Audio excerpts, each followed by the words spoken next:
তুমি কি হাঁটিতেছো নাকি খেলিতেছে? আমি কি গান করতেছি বা গান গাইতেছি? আমি কি লিখতেছি? তুমি কি চিঠি লিখতেছো? তুমি কি ফোন করতেছো? তুমি কি তর্ক করতেছো? তারা কি তোমাকে সমস্যা করতেছে? তারা কি তোমাকে বিরক্ত করতেছে? আমি কি তোমাকে বিরক্ত করছি? আচ্ছা, ওকে। এই যে আমি কতগুলো সেন্টেন্স বলেছি, এইগুলো হচ্ছে কি present continuous tenses structure wise. Okay, present continuous টেন্সের ইন্টারোগেটিভ সেন্টেন্স। ওকে, যদি আমরা কাউকে এরকম টাইপের কোনো প্রশ্ন করতে চাই তাহলে আমরা কিভাবে করব? তাহলে আমি স্ট্রাকচার বলে দিচ্ছি। স্ট্রাকচার হচ্ছে গিয়ে সবাই লিখে রাখবো। প্রথমে হচ্ছে গিয়ে আমরা সাহায্যকারী ক্রিয়া হেল্পিং ভার্ব, যেটাকে আমরা বলে থাকি to be verb. Okay, to be verb কোনগুলো? এম, ইজ, আর, এগুলা প্রথমে যে কোনো একটি বসাতে হবে অ্যাকর্ডিং টু দ্য সাবজেক্ট।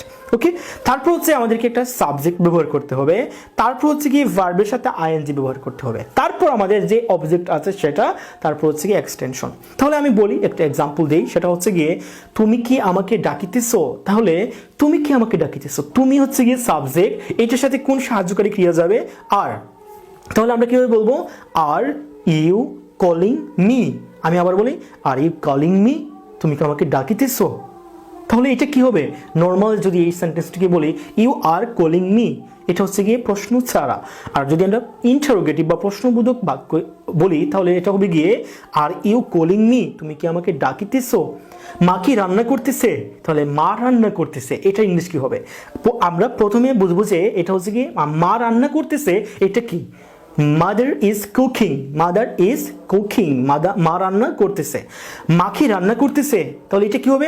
আমি আগেই বলেছিলাম যে প্রথমে আমাদেরকে হেল্পিং ভার্ব ব্যবহার করতে হবে। তাহলে হেল্পিং ভার্ব কি এখানে? Is. Is mother cooking? Is mother cooking? আমি আবার বলি, মাদার ইজ কুকিং।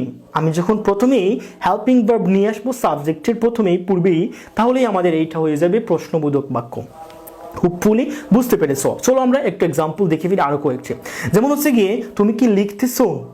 তুমি কি লিখতেছো? আমি বলেছিলাম যে ইউ এর সাথে হচ্ছে কি আর আসবে। তাহলে are you writing?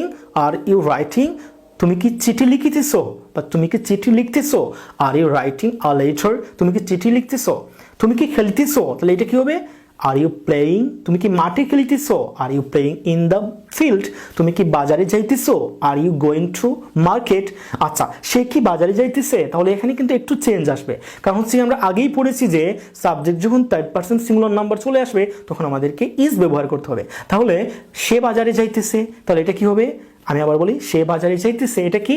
He is going to market. আর আমি যখন এটাকে ইন্টারোগেটিভ সেন্টেন্সে বলবো সেটা কি হবে? Is he going to market? Is he going to market? যখন আমরা বলবো যে রহিম বাজারে যাইতেছে, Rahim is going to market. Rahim কি বাজারে যাইতেছে? তাহলে এটা প্রশ্ন হচ্ছে না? তাহলে প্রশ্ন করার সময় আমরা কি জানি? সাহায্যকারী ক্রিয়া যেটা সেটা প্রথমে নিয়ে আসতে হবে। তাহলে is Rahim going to market? পুরোটাই কিন্তু ঠিকই থাকবে। আমাদের স্ট্রাকচার ভার্বের সাথে আইএনজি যোগ করা, এটার কোনো রকমই কোনো প্রবলেম হবে না বা কোনো কাট আউট হবে না। আমরা যেভাবে বলেছি ঠিক সেভাবেই বলবো, কিন্তু জাস্ট প্রশ্ন করার ক্ষেত্রে জাস্ট একটা কথা মাথায় রাখবো যে প্রথমেই তোমাদেরকে সাবজেক্টের পূর্বেই কিন্তু তোমাদেরকে একটা হেল্পিং ভার্ব ব্যবহার করতে হবে, but it's will be according to your subject. তোমার সাবজেক্ট অনুযায়ী কিন্তু এই যে সাহায্যকারী ক্রিয়া বা হেল্পিং ভার্ব সেটা হবে। এখন যদি আমি থার্ড পারসন যতগুলো সাবজেক্ট থাকবে ততগুলো সাবজেক্টের ক্ষেত্রে আমরা ইজ ব্যবহার করবো, আয়ের ক্ষেত্রে এম, বাকি সকল সাবজেক্টের ক্ষেত্রে আমরা আর ব্যবহার করব। হোপফুলি তোমাদের আজকের এই ভিডিওটি অনেক বেশি কাজে আসবে। যদি এই ধরনের ভিডিও আরও পেতে চাও, অফকোর্স কী করতে হবে? লাইক, কমেন্টস এবং ভিডিওগুলো শেয়ার করতে হবে। আর অবশ্যই আমার এই পেজটি অবশ্যই কী করতে হবে? ফলো দিতে হবে এবং লাইক কমেন্ট অবশ্যই করে তোমাদের মতামত জানাতে হবে।